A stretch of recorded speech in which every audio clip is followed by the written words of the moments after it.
I'm Rhoda Newsom, the board president, and this is an organization that has been doing 75 years of doing something, as Bob has just coined for our organization.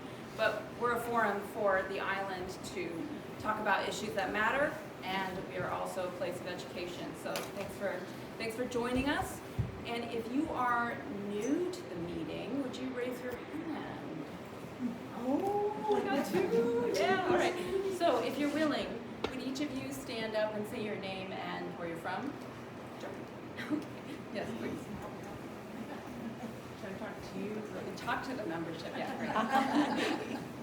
Welcome. Hi. My name's Kim Karanko, and I moved here this summer from Edmonds, Washington. Okay. Welcome. Not far, but a great move. Welcome. Yeah. Thank Where you. do you live? Fort Gate Road. Esther, would you? I think I know pretty much everybody, so I don't know, but it's the first time I came to the meeting, so that's something. And I'm on Fort Gate Road, right near Kim, and I've been full-time resident since 2014. I've been out since 2002 or 3. Wonderful. Thank you. Yeah, and so we are renewing memberships now, and most of us have not, unless you have a lifetime membership, and we have a list of those that have renewed. But if you haven't renewed yet, in the back, Carrie or Bob or Jackie can help you to renew your membership at the end of the meeting. And just because everyone's wondering about crutches, I've led a very active life and have had multiple surgeries to deal with my overactive life, and I'm just waiting for another one. But I'm okay. So before we begin our jam-packed agenda, we have had a talent show for the last 2 years for the island, and we are taking sign-ups by December 16th to find out who is interested in performing.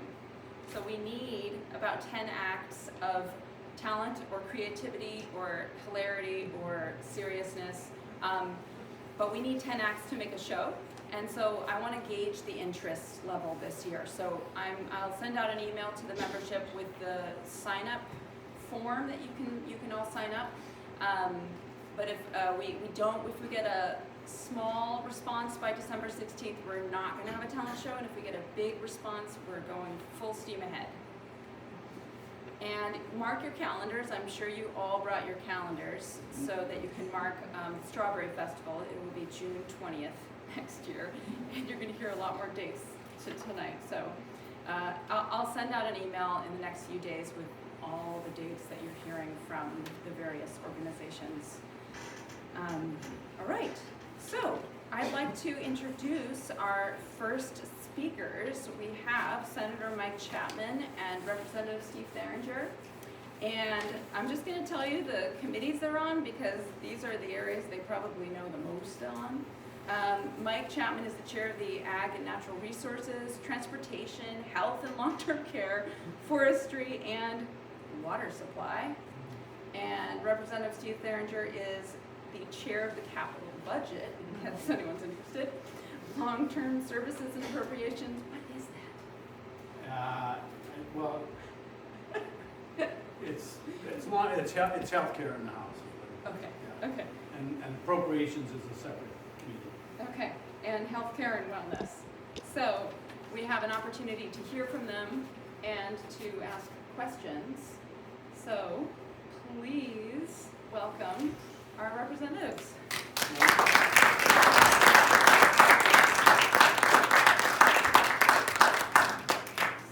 going to sit down because I need a new body part myself by the end of the month. So. And I have a sore throat, so Mike's going to do most of the talking. First, it's an honor to be here tonight. Steve and I and our third colleague, Adam, the newest member to the House of Representatives from this district, actually started our morning at 7:30 in Port Angeles, addressing the local business group. So, we had a lot of questions there. I'm sure we'll have a lot of questions tonight. So we'll keep our remarks short. Just, this isn't, maybe some of you don't, like, who is this guy? So just a little bit about me. I live in Port Angeles, married, I have 2 adult sons. We actually, in the last week, just adopted a shelter puppy, so I might have some fur on me, but that's, as any of you have done that before, that's a challenge.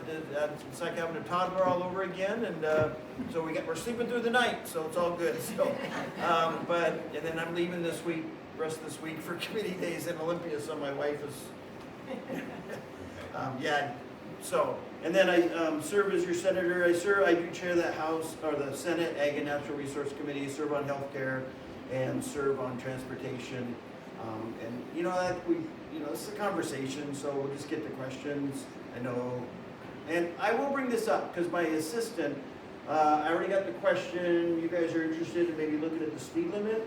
So, all you have to do is, if you'll make a formal request to my assistant, Megan, the process is that my office will then make a formal request to the Department of Transportation. They'll evaluate it, they'll send the equipment out here, they'll do an evaluation, and they have a metrics that they evaluate, and they'll see where we come in, and then they'll let me know. So she kind of already got that started. My assistant Megan makes us all look really, all of our assistants make us look really good. So I think we're good. I'll definitely get that process started. So. Good evening, thanks for having us. I sort of tagged along.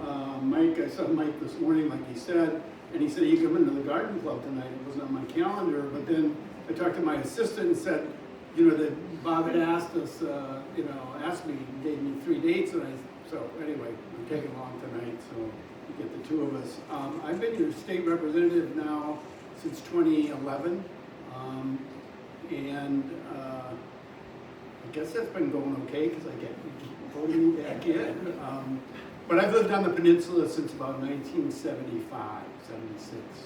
Lived most of the time in the Dungeness Valley, and now live in Port Townsend. I've been in Port Townsend for about 6-7 years, I think. So I love it in East Jefferson County, but love our district. We argue all the time. We make it clear that the 24th district, which is Jefferson County, Clown County, and down the coast to Grace Harbor County, is by far the most beautiful district in the state. So people try to argue otherwise, other representatives, they say, well, we have Lord Mountain here, or, we got the San Juans.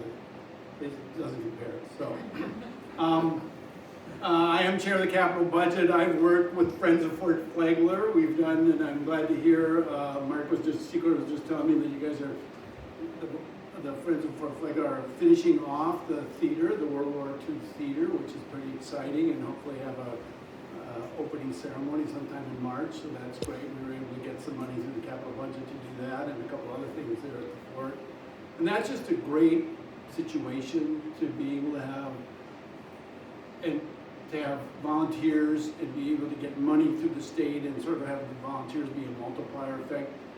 Sometimes the parks administration has a little trouble with that, but we've been able to work through that because the volunteers have been great. So, and I'll just speak a little bit to the budget this year. As you know, the state's been in a challenging budget situation.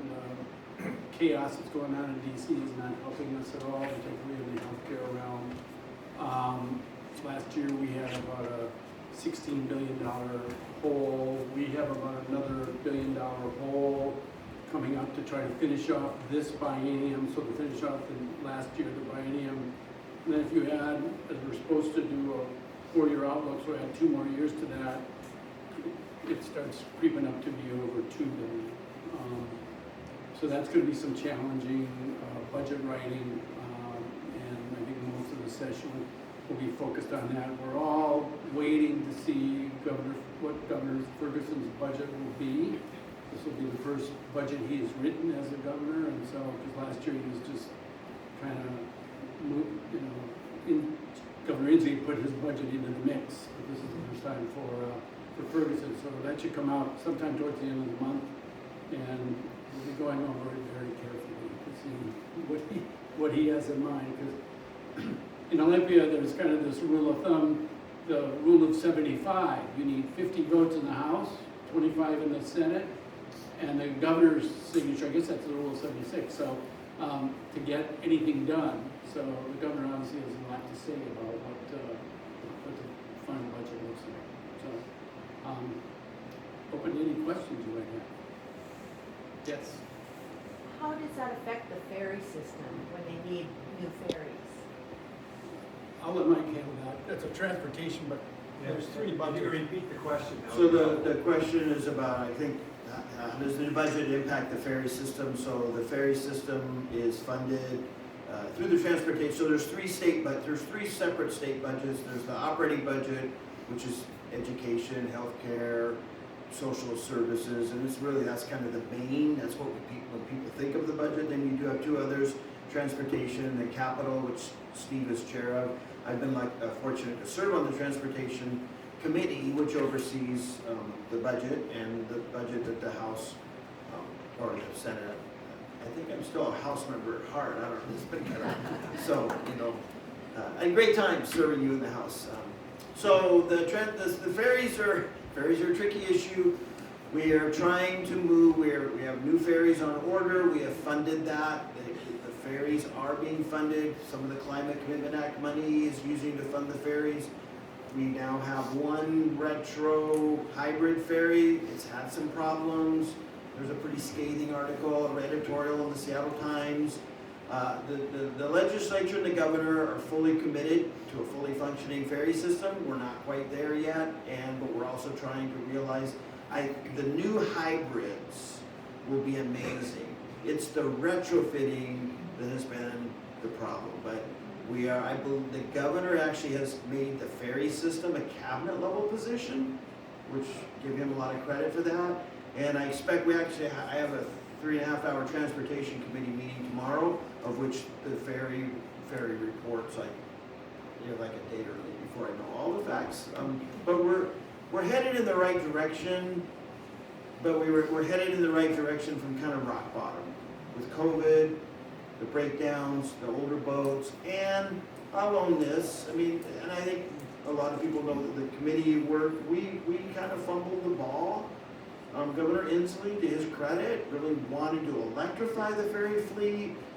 We had a rule in place that only Washington companies could bid, which makes sense on its face, but then with some of the military bids, their bids were just sky high, and we were at the end of the line. And so now we've opened it up, but I get a lot of pushback too on opening it up, and there's a group out of Florida that's bid.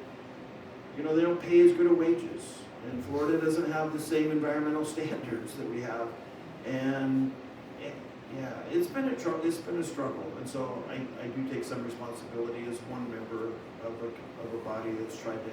But then we incentivize our hiring, so you certainly are not seeing the cancellations from a lack of crew, but it is. Yeah. You can tell this is not one of those issues I'm just so excited about because we've done such a great job. And you know, it's a life. Look, I know Steve travels on the ferry a lot. I know I do. Quite frankly, my wife does for her job. I mean, she travels most of her work. She travels into Seattle, so man, let me tell you, during 20 and 21, she would be calling me from her trips, like, why is there no ferry? Why am I not going to get home until 8 o'clock at night? So it's definitely better. But to your question, it's a separate funding in the transportation. And, Okay. and the funding is there. The funding is there. And partially, we had to, yeah. I think we're on the right track, but there's still some wobbles along the way.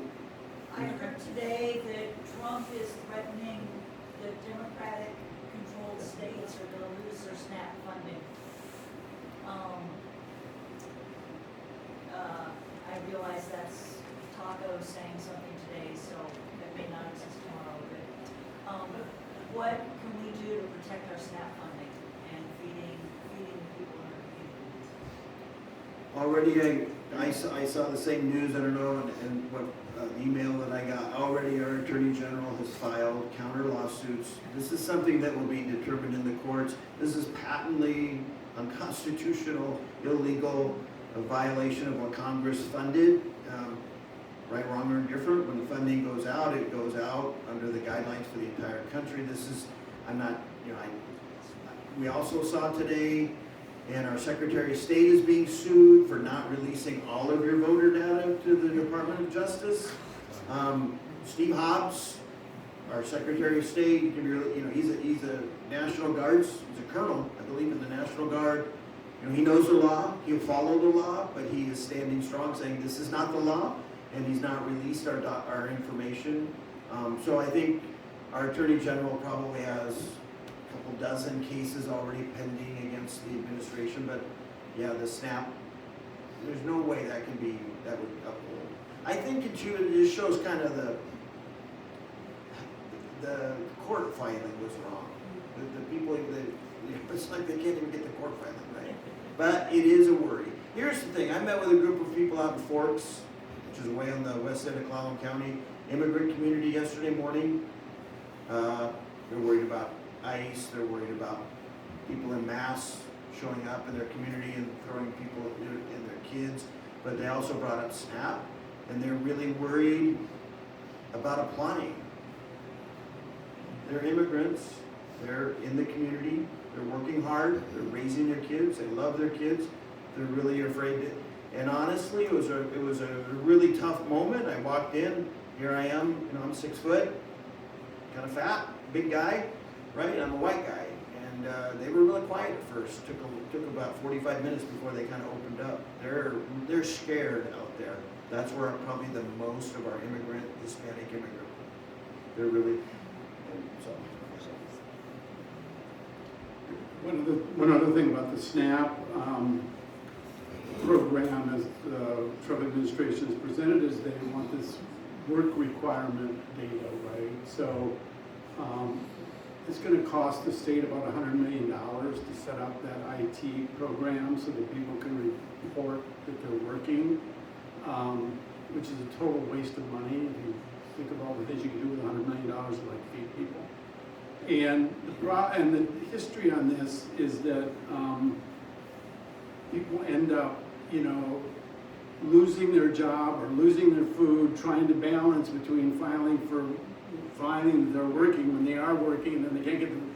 It just creates chaos, which is, I think, what, you know, the administration is after, to then just shrink the rolls for people to SNAP. So it's kind of, I think, one of those instances where, you know, as a community, we need to act locally, and that means support your food banks as much as possible, because I think they're, you know, they've been pressed since COVID, but I think, as everyone kind of knows, the demand on the food banks is just accelerating, and when these policies start taking effect, it's going to get even worse.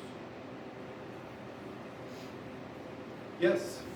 I have a question on the subject of work requirements, and I'm asking about Medicaid specifically. So what I've struggled to understand is when Medicaid cuts go into effect in 2026, and I don't know if there's lawsuits pending on this front, but when, for example, let's say things like the work requirement is implemented for Medicaid, is that something that Apple Health can say, oh, we're not requiring the work requirement, we're opting out of that requirement, and we're going to cover it with a supplemental coverage?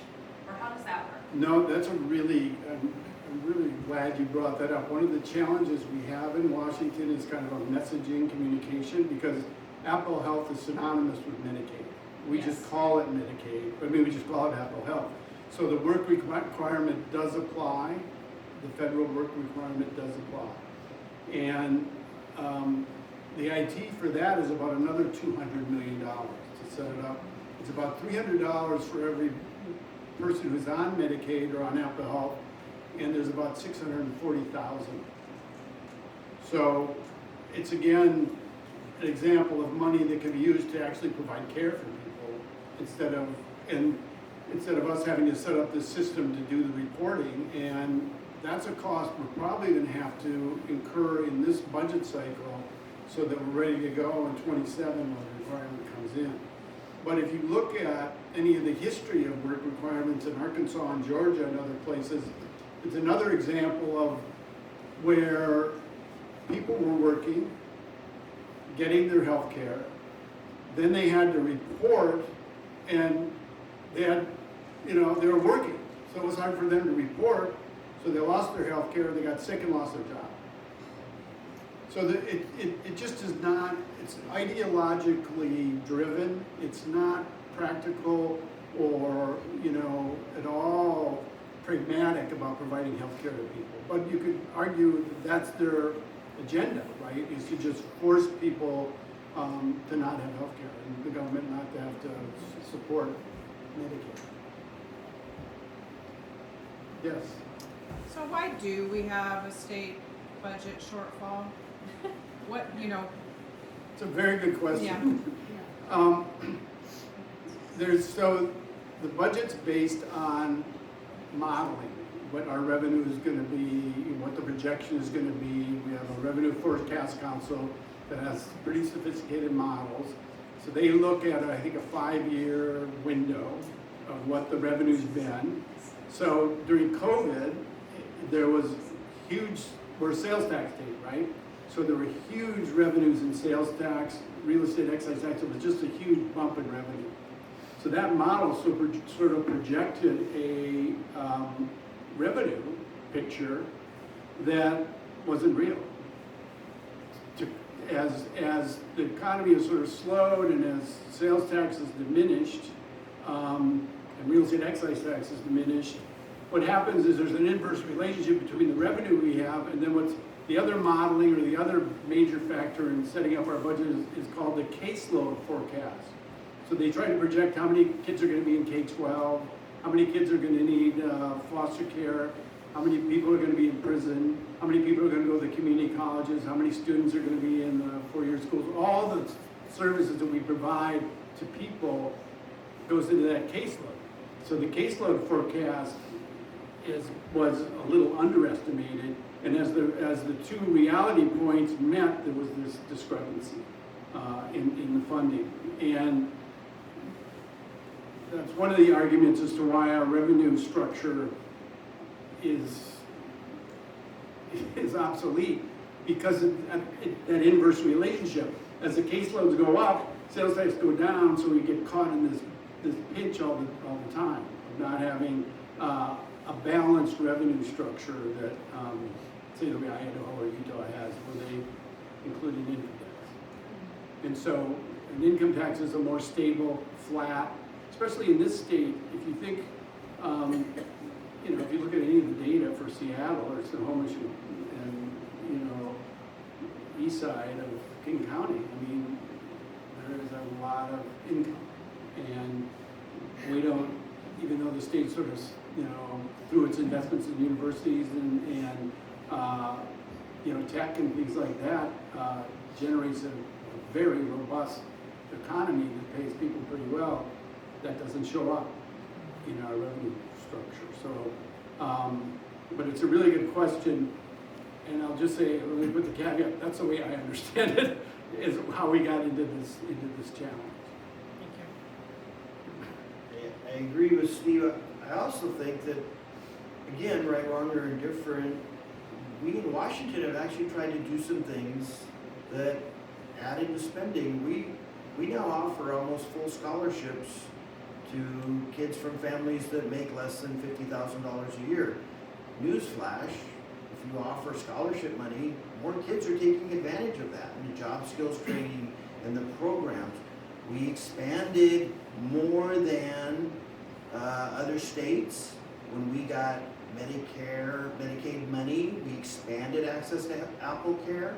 Some states just gave rebates to they took the federal money and they gave tax cuts. We actually said, if it's Medicaid money, we should expand. So we have more people on Apple Care than ever before. We have more, and that's actually helped our hospitals. I think some of the services we have offered in Washington State we passed the first in the nation paid family leave program. We have a long-term care program, which we get a lot of criticism for. I have well, actuarially, it will save the taxpayers lots of money down the road by investing these dollars up front. So we've actually tried to make steps in some of these issues, but in that. We have a tax structure that's limited, that's driven by the economy. We also have major corporations located here in Washington, and they pay very little tax, and that's just the reality. Where the rest of us kind of don't escape that. So, you know, I get a lot of criticism. I do know the governor, and I was talking to one of his budget people. You know, he's going to kind of, I understand, not speaking for him, and he may change his mind between now and when he lays out his budget, but he is going to try to point out some of the areas, and especially in healthcare, which goes up about 15% a year when you have more people in Apple Care. That obviously was a huge driver.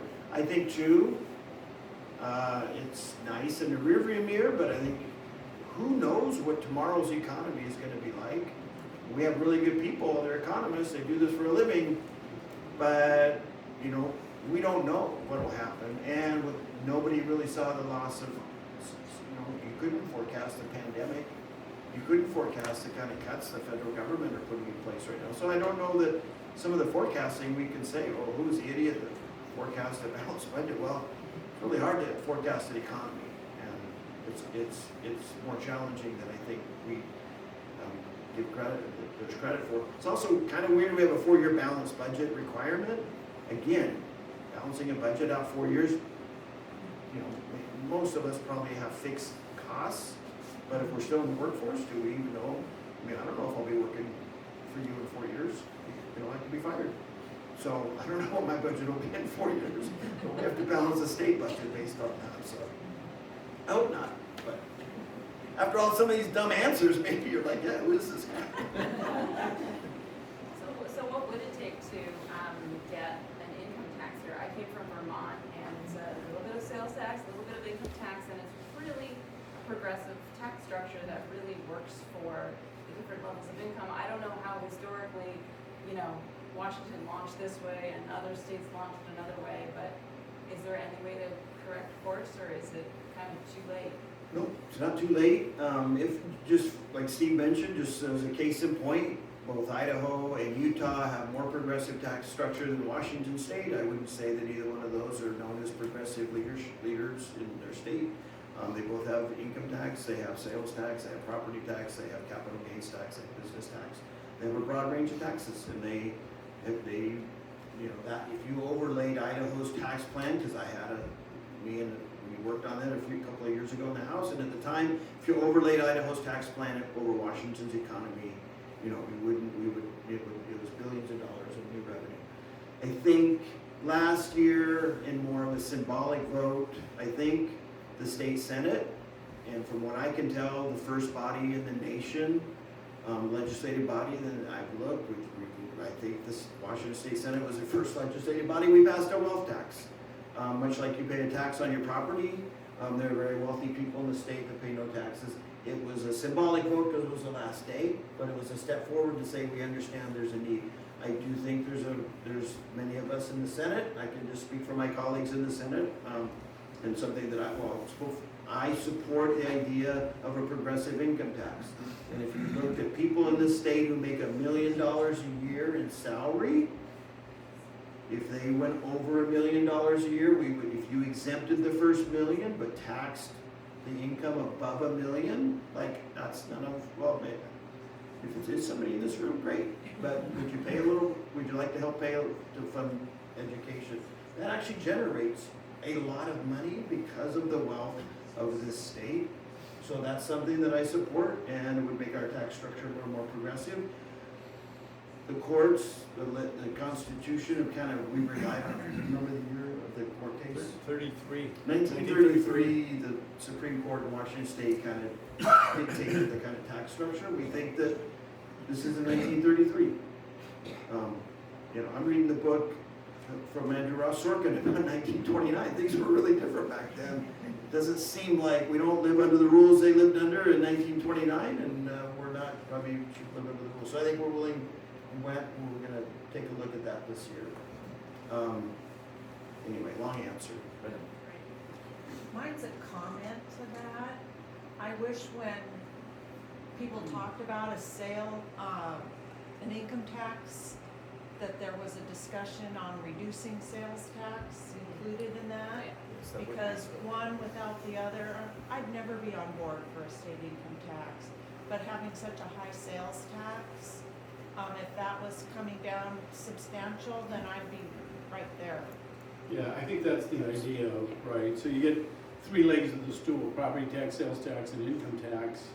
And they're all, I think in Idaho, they were all around 4%, 4 or 5%. Because you have that balanced approach, you know, it works out. The other thing that the state has, folks may know, is the business and occupation tax, which is a gross revenues tax. So if you have a business, I used to have a wood manufacturing business, and I'd have to pay my B&O before I would subtract, you know, what equipment I bought, or advertising I did, or my labor, or any of my costs, which is like crazy. I mean, if you want to, you know, sort of incentivize entrepreneurship, you don't want to tax people on their gross receipts. So I think that would all be part of the mix, at least in my mind, is how to sort of level out some of the really, I call them bizarre things that are in our tax structure. For the B&O, for example, I think there's something like 680 tax exemptions. So you have to come to the legislature if you want to be exempt on your fish handling, right? For the B&O, and you get exemptions for that. You get, you know, I've promoted a couple of exemptions. I've also closed exemptions, but it's just a crazy way to do business. And so you should really, so it'd be like a business net income tax. And the challenge with this policy is there was a court case from 33, I can't remember the name, Coolidge or something like that. You have to remember back then, I mean, back when the state was settled, it was all farmers. And that property tax was a big deal. And so they wanted it all equal. So that's one of the clauses in the Constitution. It says it has to be all equal. So you could not do a progressive income tax without changing the Constitution. So then you're going to a 2/3 vote on the legislature and a 2/3 vote of the public. So the doors this has to go through are pretty narrow. The first one is to get that vote off, out of the legislature, get the governor to sign it. Then it has to get through that door at the court. Probably in between there would be a referendum. People would pay money to put it back on the ballot. So this is, those are three narrow little doors that you have to open to get this through. But does seem to be some political, just because of the inequity and the imbalance in our revenue structure compared to a state of 8.5 million people. I have a question in the back. I found this interesting. 1933, you wanted it all equal. Can you speak to that? Yeah, so that was an issue.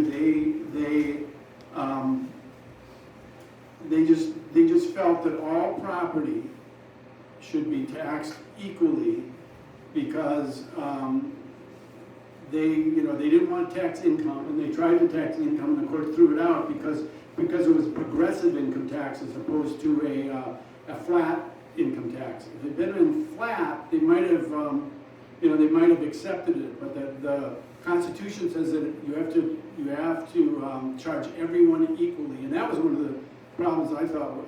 I wasn't a big fan of the wealth tax that Mike mentioned. It just seemed kind of not a nutty idea, but just really hard to administer and just an odd policy. But that was one of the issues, is that it was a progressive income tax back in 33, and the Constitution says it all has to be taxed equal. So that we'd probably, if we do just the high earners income tax, millionaires, over $1 million, I think we could avoid that. But there's some very astute legal minds that are looking at that right now. Interesting. Thank you. And I want to thank you both for coming tonight. And my thing is the environment, and I'm really terrified of what's going on environmentally, like more logging on federal land, for example, and state lands. And so what piqued my interest is the DNR, in other words, property tax is paying for logging essentially. And I'm wondering if there's anything, I was born in Washington State and I lived in Aberdeen. I'm from that area, so I know it very well. and I'm very interested in working on that a little bit. And is anybody interested in that in the legislature at all? I know it's been controversial for a long time, and it seems like it's still around. I mean, first, Washington did elect Commissioner Updegrove as the Commissioner of Public Lands. He has kind of identified various legacy forests around the state that he has now set aside while we continue to study. We need a better definition of legacy forests.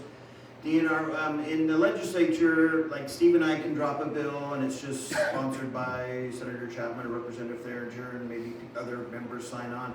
Also, state agencies and or the governor can have what's called an agency request bill. They still have to have a sponsor, but it's something that the agency will, or the governor will say this is a priority.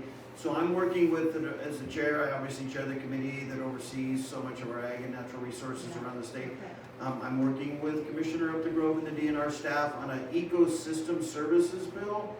So that would open the door for other sources of revenue that would still go to the common schools and still provide some of the revenue that junior taxing districts use, but it would be in different areas such as, not the only ecosystem services revenue, but such as selling carbon credits on public forest lands to generate revenue as opposed to harvest in sensitive areas.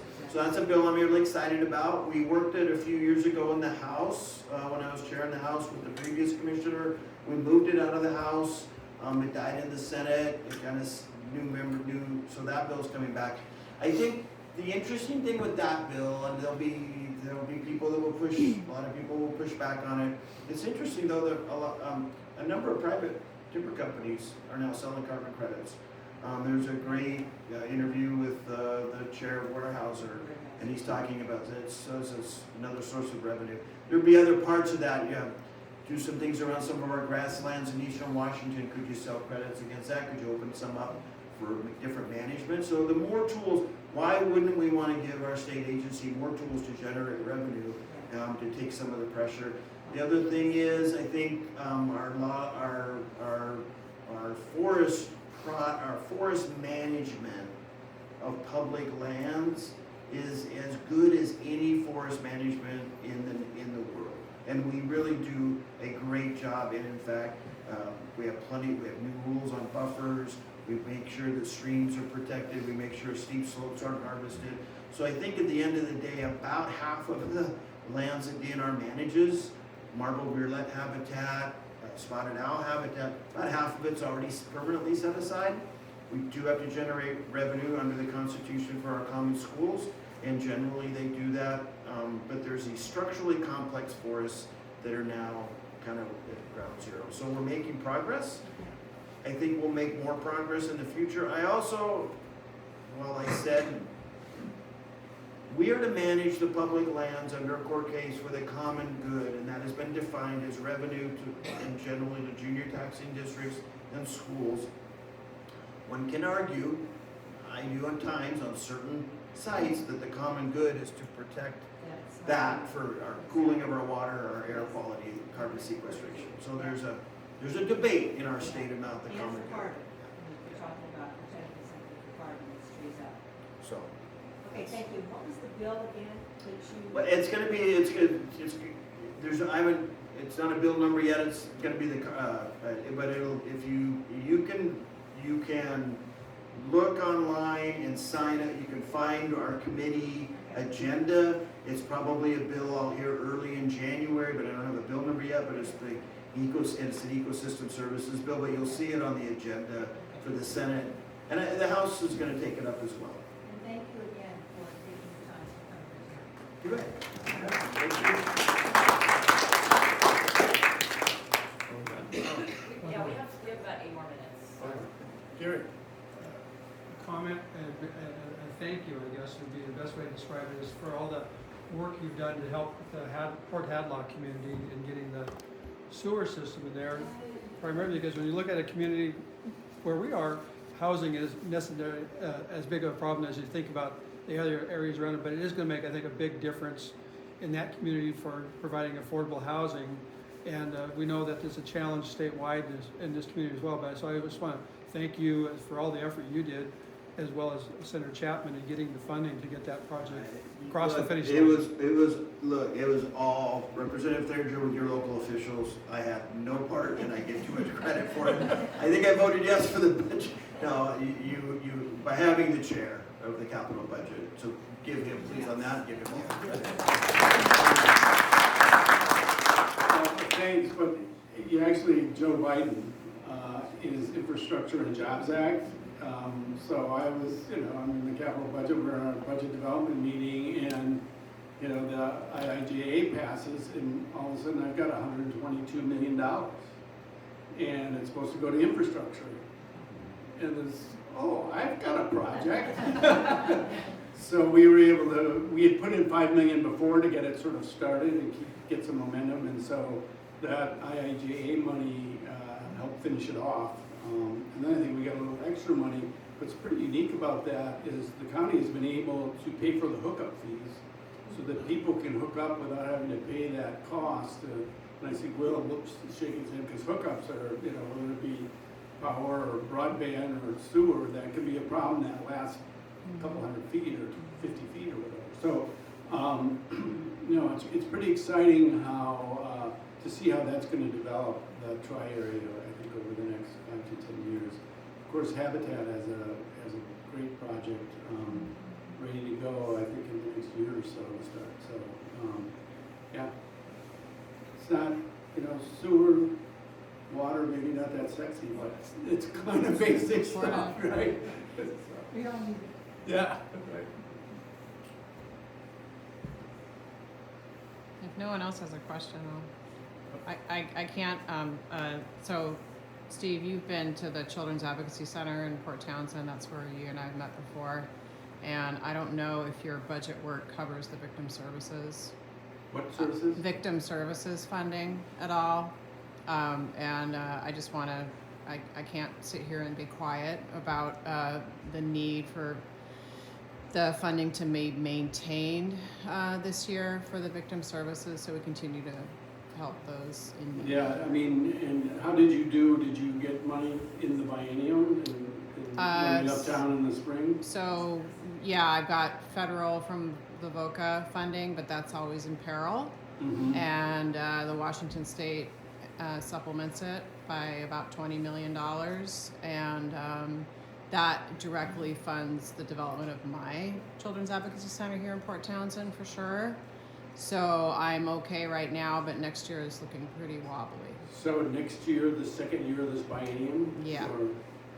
Because if you got the funding in the biennial budget, you should be good moving forward. I don't think they'll reach back and take it. Correct.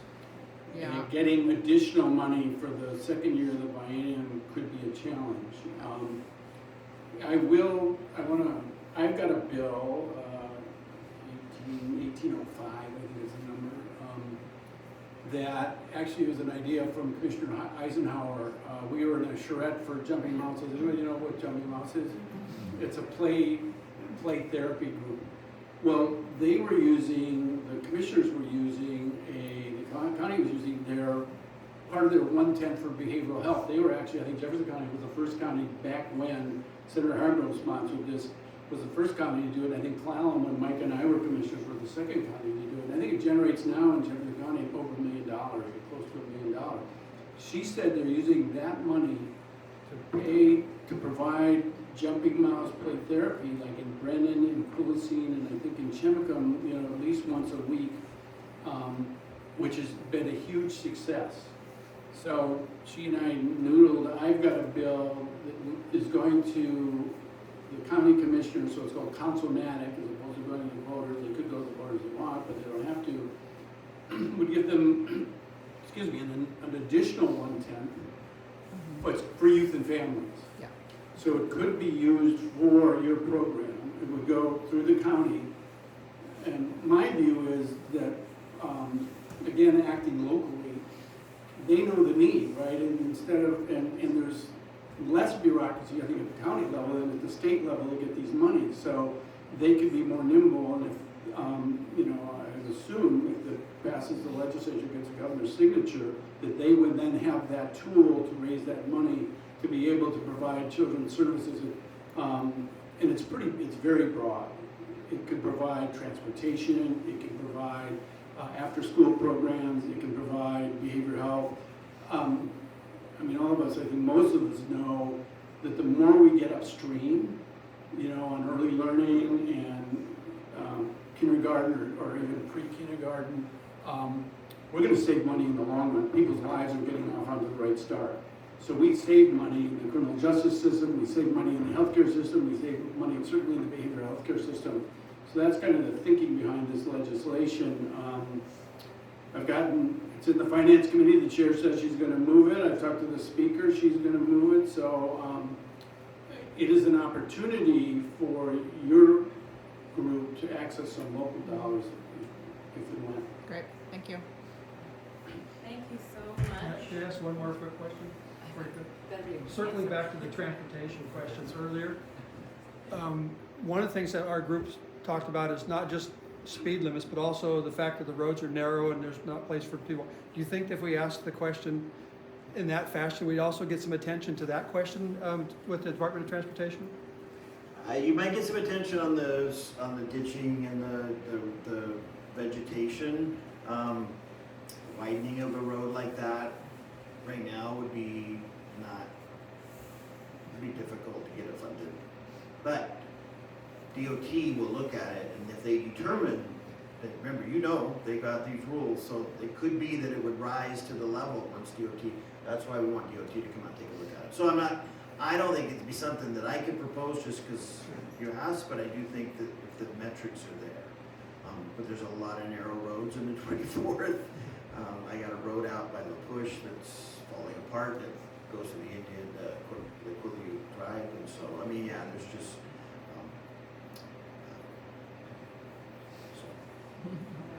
thanks. I know you guys still have some meeting. I know Steve and I have to be in Olympia early tomorrow morning, so let's. Thank you. I may just cut Thank that. you.